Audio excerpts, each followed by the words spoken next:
Picture this, a world where people didn't just live to see their great-grandchildren, but their great-grandchildren. We're talking about folks like Methuselah, who clocked in at 969 years old, according to Genesis 5:27. Now, imagine what kind of knowledge you could accumulate if you had nearly a millennium to learn, experiment, and perfect your craft. A modern engineer with 40 years of experience is considered a master. What would 9 centuries produce? This isn't just biblical trivia, it's the key to understanding why the pre-flood world might have been technologically superior to anything we've achieved today. The conventional Sunday school narrative often paints the antediluvian era as primitive nomads in tents, but Genesis itself drops hints that something far more sophisticated was brewing between Eden and the Ark. When we crack open Genesis 6, we find God looking at humanity and seeing that every intention of the thoughts of his heart was only evil, continually. But here's what's fascinating. Evil intentions require capability to manifest into reality. You can't corrupt what you can't create. The text mentions the Nephilim, these mysterious mighty men of old, men of renown in Genesis 6-4, right before God decides to hit the cosmic reset button. Who were these renowned individuals, and what made them mighty? Throughout ancient cultures worldwide, we find eerily similar stories of a golden age destroyed by a catastrophic flood, the Epic of Gilgamesh. Greek myths of Atlantis, Hindu accounts of advanced pre-flood civilizations. These aren't just coincidental fairy tales. They're cultural memories of something real, something that left such an impact it echoed through every subsequent civilization that emerged from the floodwaters. Here's where it gets really intriguing. If Noah's flood truly covered the entire earth as described in Genesis 7:19-20, then any evidence of pre-flood technology would be buried under miles of sediment, scattered across ocean floors, or pulverized beyond recognition by the most violent geological event in human history. We're essentially trying to reconstruct a civilization whose crime scene was intentionally and thoroughly destroyed by the judge himself. Yet, despite this obliteration, we find anomalies in the archaeological record that don't fit our neat evolutionary timeline. Massive stone structures, assembled with precision we struggle to replicate today. Knowledge of astronomy that seems to appear suddenly in ancient cultures, and metallurgical techniques that supposedly primitive peoples shouldn't possess. What if these aren't signs of ancient aliens or lost Atlanteans, but rather echoes of what humanity once knew before God said enough and sent the waters? The real question isn't whether the pre-flood world existed, the Bible clearly states it did, but rather what they accomplished during those 1,656 years from Adam to Noah. Yes, you can literally add up the genealogies in Genesis 5. Consider this practical example. If you started learning computer programming at age 20 and lived to be 500, you wouldn't just be a good programmer. You'd have personally witnessed and adapted to 480 years of technological evolution, accumulating knowledge that would make you essentially superhuman in your field. Now multiply that across every discipline: engineering, agriculture, metallurgy, architecture, medicine, astronomy. The pre-flood patriarchs weren't just living longer. They were building an encyclopedia of knowledge in their very minds, passing it down through generations who also lived for centuries. When Lamech, Noah's father, was born, Adam had only been dead for about 126 years, meaning Noah's grandfather Methuselah actually walked with Adam for 243 years. This wasn't a game of telephone across millennia. This was direct knowledge transfer across what we'd consider impossible time spans. But here's the haunting part that should make us pause. God looked at all that accumulated knowledge, all that technological achievement, all those mighty men of renown, and decided it all had to go. Not reform it, not redirect it, destroy it completely and start over with one righteous man and his family. That's not the action of a deity threatened by human progress. That's the decision of a surgeon removing a cancer before it kills the patient. Whatever they were doing with their advanced capabilities had become so corrupted, so thoroughly twisted, that redemption was no longer possible. The technology wasn't the problem, it was what they chose to do with it. And as we stand in 2026, watching our own civilization manipulate genes, develop artificial intelligence, and push the boundaries of what it means to be human, we should probably ask ourselves, are we walking the same path? Let's talk about something that might blow your mind. What if the very laws of physics operated differently before the flood? Now, before you think this sounds like science fiction, stick with me because Genesis itself describes a radically different atmospheric condition that would have transformed everything about life on Earth. Genesis 1:6-8 describes God creating an expanse or firmament to separate the waters from the waters, water above and water below. Most scholars believe this refers to a vast canopy of water vapor suspended in the upper atmosphere, creating what scientists call a hyperbaric environment. Think of the entire planet as one massive greenhouse, but in the best possible way. This wasn't just a poetic description. It was a completely different biosphere that would have had measurable, dramatic effects on everything from human longevity to the size of living creatures to the very possibilities of what technology could achieve. Here's where it gets practical. A water vapor canopy would have increased atmospheric pressure at ground level significantly. Imagine living your entire life in a natural hyperbaric oxygen chamber. Modern medicine uses hyperbaric chambers to accelerate healing, increase cellular regeneration, and enhance cognitive function, and patients only get a few hours at a time. Now imagine that as your default reality, 24/7, from birth to death. This alone could explain the extraordinary lifespans recorded in Genesis 5, but it goes deeper. The vapor canopy would have also filtered out harmful cosmic radiation and solar UV rays that damage our DNA and accelerate aging. Today, we know that radiation exposure is one of the primary drivers of cellular aging and cancer. Remove that variable, and you've removed a massive limiting factor on human lifespan. Additionally, Genesis 2:5-6 specifically states that the Lord God had not caused it to rain on the earth, but instead, a mist went up from the earth and watered the whole face of the ground. No rain for over 1,600 years. The entire hydrological cycle functioned differently, with consistent moisture and temperature worldwide, creating paradise-level growing conditions everywhere. But here's what really matters for our discussion about technology. Different atmospheric conditions mean different possibilities for energy and materials. With higher atmospheric pressure, electrical phenomena would behave differently. Think about how much more conductive the atmosphere would be, how much easier it would be to harness electromagnetic energy.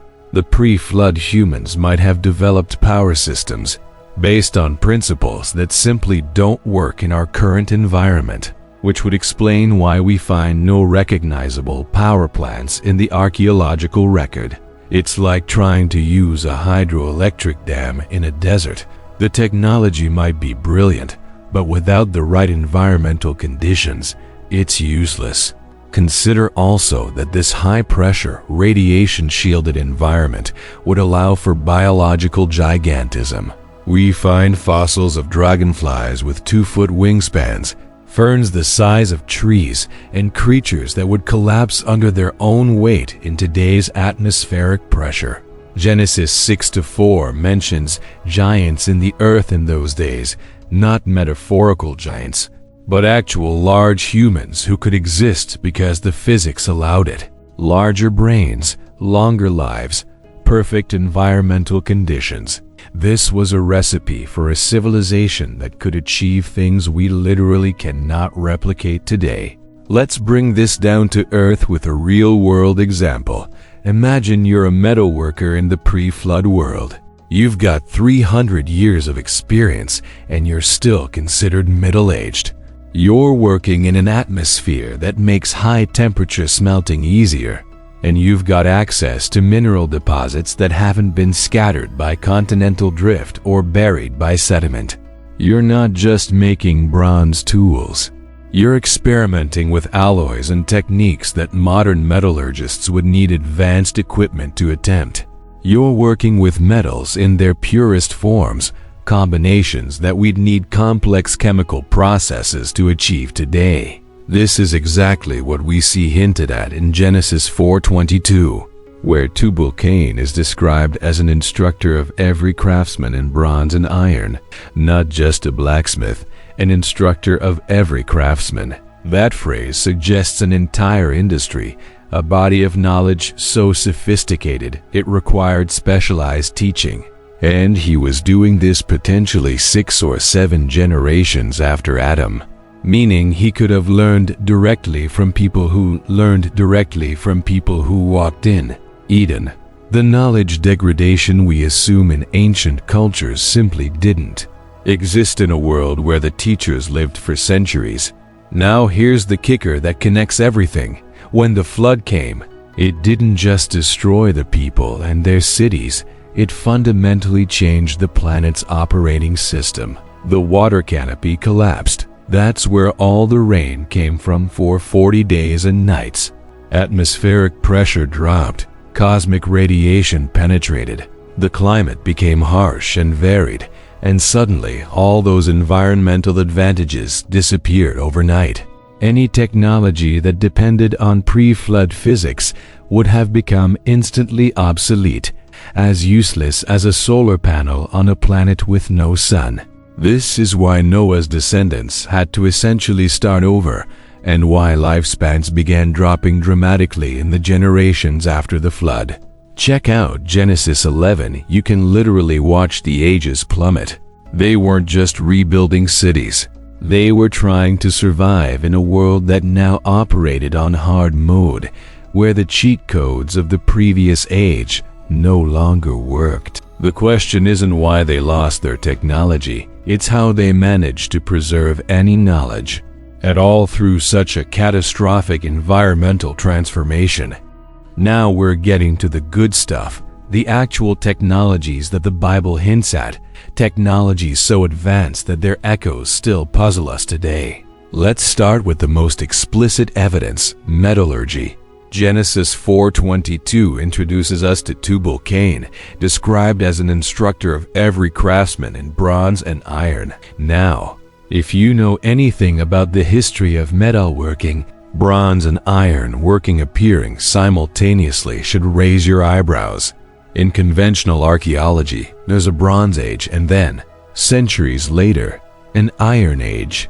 Because iron requires significantly higher temperatures and more sophisticated techniques to smelt and work. Yet here's Tubal-Cain casually mastering both metals at the same time, and not just working them, teaching others to work them.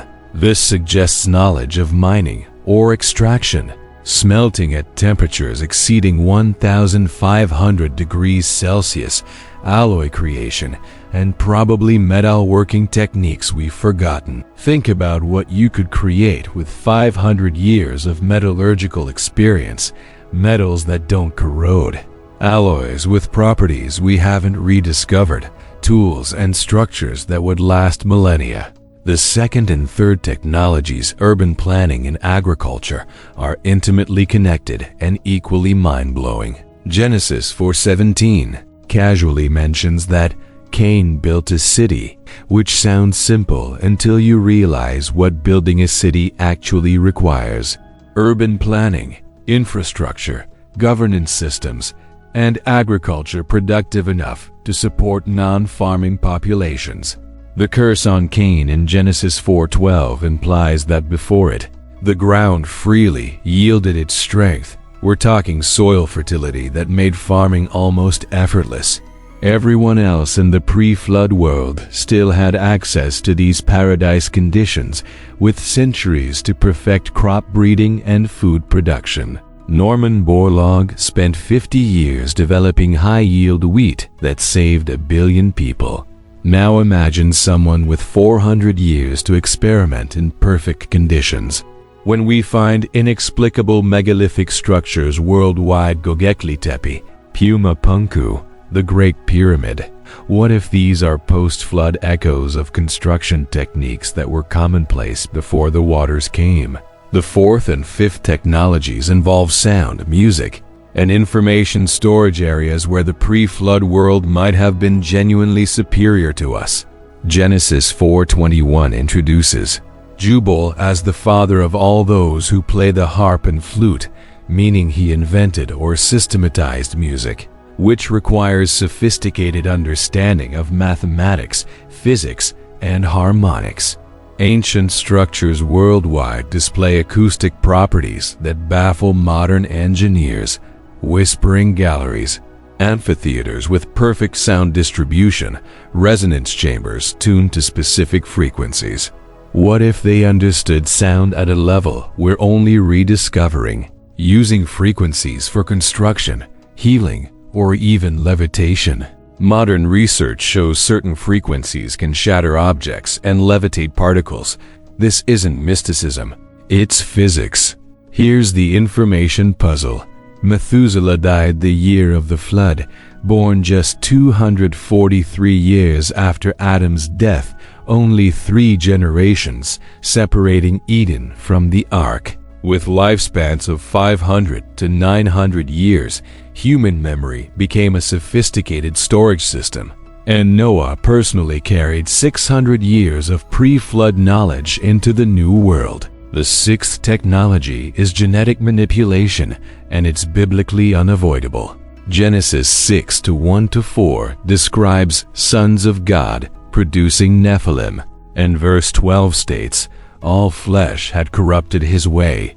That Hebrew word, shacheth, means physically ruined or perverted. Could they have been manipulating genetics, creating hybrids, altering DNA in ways that violated God's created order? Consider what we're doing in 2026. CRISPR gene editing, animal-human chimeras, genetically modified crops, designer baby discussions. What took us 150 years, they might have achieved through 1,500 years of accumulated knowledge. This explains why Noah was perfect in his generations, not morally perfect, but genetically pure, unmixed, the last family whose DNA hadn't been tampered with. The men of renown were genetically enhanced superhumans whose existence was an abomination.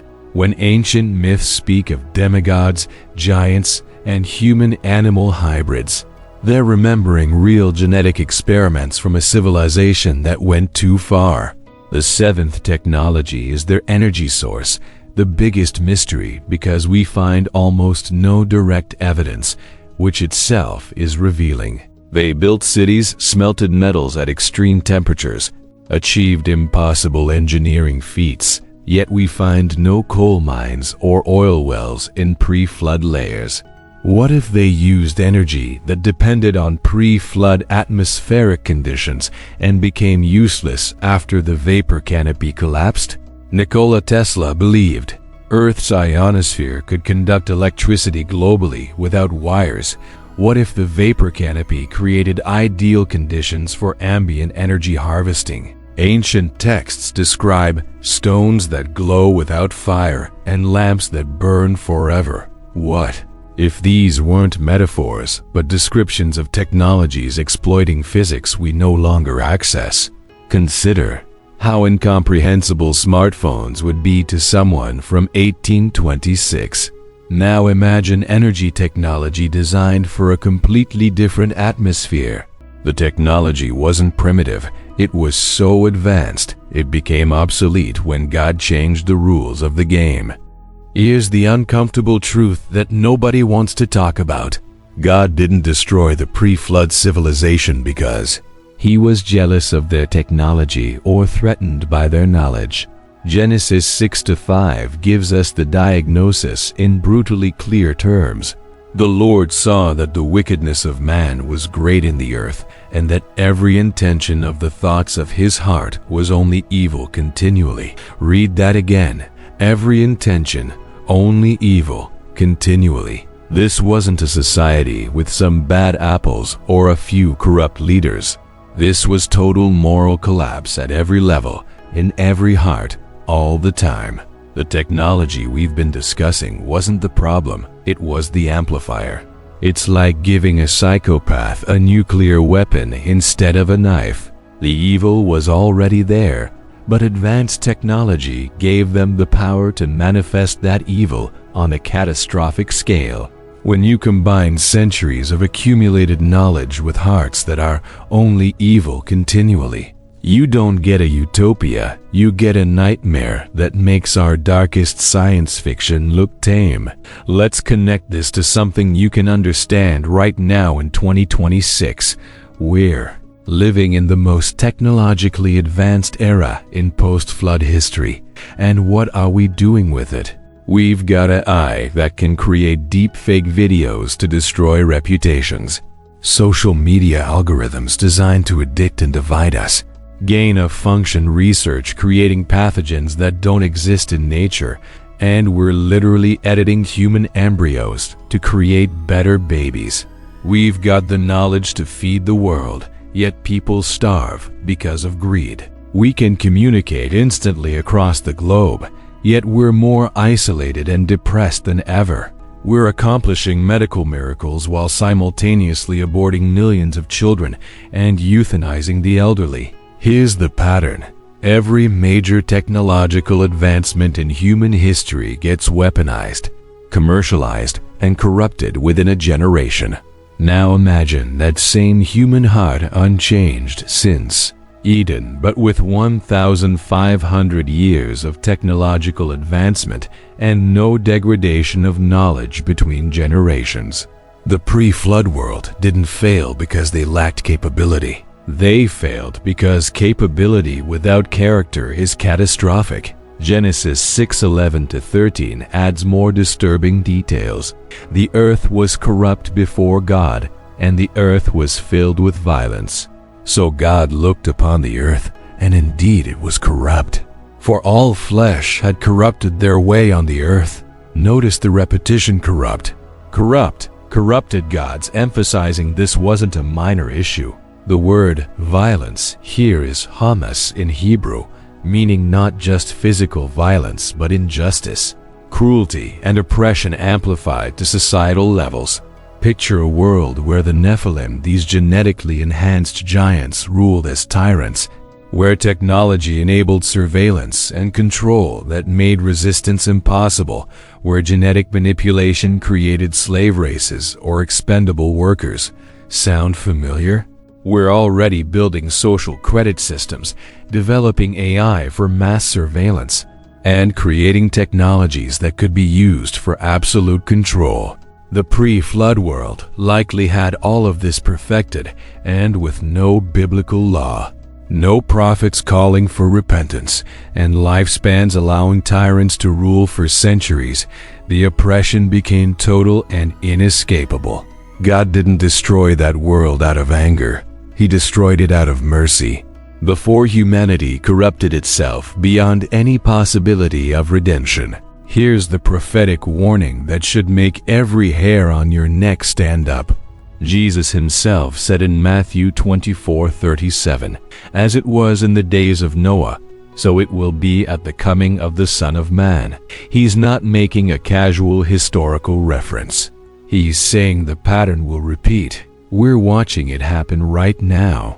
Radical life extension research, trying to overcome death, transhumanism, trying to transcend humanity, genetic engineering, corrupting flesh, AI and technology advancing faster than wisdom, and moral relativism replacing any objective standard of right and wrong. The pre-flood civilization reached a technological peak and a moral valley simultaneously, and we're on the exact same trajectory. The difference is that Noah had 120 years to build an ark while preaching repentance to a world that mocked him. We might not have that long. God's patience has limits, not because he's cruel, but because unchecked evil with advanced technology eventually destroys everything, and he loves his creation too much to let that happen. The reset wasn't punishment. It was the emergency brake before humanity drove itself off a cliff from which there could be no return. So here's the million-dollar question. If the pre-flood civilization was so advanced and God wiped it all out, why do we keep finding weird stuff that doesn't fit the timeline? Let's start with the Tower of Babel in Genesis 11, which happens just a few generations after the flood. These people said, "Come, let us build ourselves a city, and a tower whose top is in the heavens." Now, conventional Sunday school teaches this as just human pride. But read it more carefully. They had the technological confidence and capability to attempt something that would reach the heavens. This wasn't primitive, people stacking mud bricks and hoping for the best. This was an organized civilization attempting to rebuild something they remembered from before. Nimrod, who led this project, was described as a mighty one on the earth and a mighty hunter before the Lord language. That echoes the mighty men and men of renown from Genesis 6-4. What if Babel wasn't humanity's first attempt at advanced technology, but rather their first attempt to recover what they'd lost? The knowledge hadn't completely disappeared. It had been filtered through the bottleneck of 8 people who survived on an ark, and they were trying to piece it back together. Let's get practical with some examples that'll blow your mind. The Great Pyramid of Giza aligns to true north with accuracy of 3/60th of a single degree more accurate than the Royal Observatory in Greenwich, built in 1675. The 3 pyramids of Giza align perfectly. Orion's belt as it appeared in 10,500 BCE. Puma Punku in Bolivia has stones weighing over 100 tons, cut with such precision that you can't fit a piece of paper between them, using techniques we can't replicate without advanced laser cutting. Göbekli Tepe in Turkey dates to around 9600 BCE and was deliberately buried around 8000 BCE. Why would anyone bury a massive temple complex? Here's the common thread. These structures appear suddenly in the archaeological record with no evidence of gradual development. It's like finding a smartphone in a cave with no evidence of the telegraph, telephone, or flip phone that should have come before it. Standard archaeology calls these anomalies and tries to fit them into evolutionary timelines. But what if they're not anomalies at all? What if they're exactly what you'd expect to find? Post-flood civilizations trying to rebuild using fragmentary memories of pre-flood technology, getting some things right, but missing the crucial knowledge that made it all work. Here's where it gets personal and directly applicable to your life. Right now in 2026, we're not just repeating the technological trajectory of the factory of the Fantasix. We're not just repeating the technological trajectory of the Fadkadefef Kanin doing pre-flood world. We're repeating the moral trajectory. Consider these parallels. Genetic manipulation, check. We're editing embryos. Extension of life through technology, check. Anti-aging research is a multi-billion-dollar industry. Creation of human-animal hybrids, check. We've created pig-human and sheep-human embryos. Corruption of sexuality and family structure. Check. We're redefining gender and marriage. Violence and oppression. Check. Human trafficking is at all-time highs, and technology enables surveillance states and pride in human achievement apart from God. Check. Transhumanism promises we can evolve beyond our humanity without divine help. Jesus wasn't kidding when he said, as in the days of Noah. The question isn't whether we have the technology, we do. The question is what we're doing with it and whether our hearts have changed since Eden. Spoiler alert, they haven't. The same pride that made Eve reach for the forbidden fruit is the same pride driving us to play God with CRISPR, AI, and transhumanism. So what do we do with this knowledge? First, don't fear technology itself. It's neutral, a tool that reflects the heart of its user. A knife can perform surgery or commit murder. The knife isn't evil, the intent is. Use technology under the lordship of Christ, asking should I, before asking can I? Second, pursue wisdom over mere knowledge. The pre-flood world had knowledge in abundance but wisdom in drought. Don't make the same mistake. Proverbs 1-7 says, "The fear of the Lord is the beginning of knowledge." Start there, always. Third, be like Noah. Genesis 6-9 says he was a just man, perfect in his generations. And Noah walked with God in a generation that was completely corrupt. You don't need to be perfect morally, that's impossible, but you can be unmixed, uncompromised, walking in relationship with God, even when everyone around you thinks you're crazy for building an ark. Fourth, recognize the signs of the times without becoming paranoid. We're living in prophetic days, but that means opportunity, not just danger. The same technology that can be used for evil can be used to spread the gospel to every nation. Finally, remember this. The pre-flood civilization reached for the stars but lost their souls. They had power without purpose, knowledge without wisdom, and capability without character. Don't let that be your epitaph. The greatest discovery isn't unlocking the secrets of the universe, it's knowing the one who created it. When Christ returns, as in the days of Noah, make sure he finds you faithful, not just technologically advanced.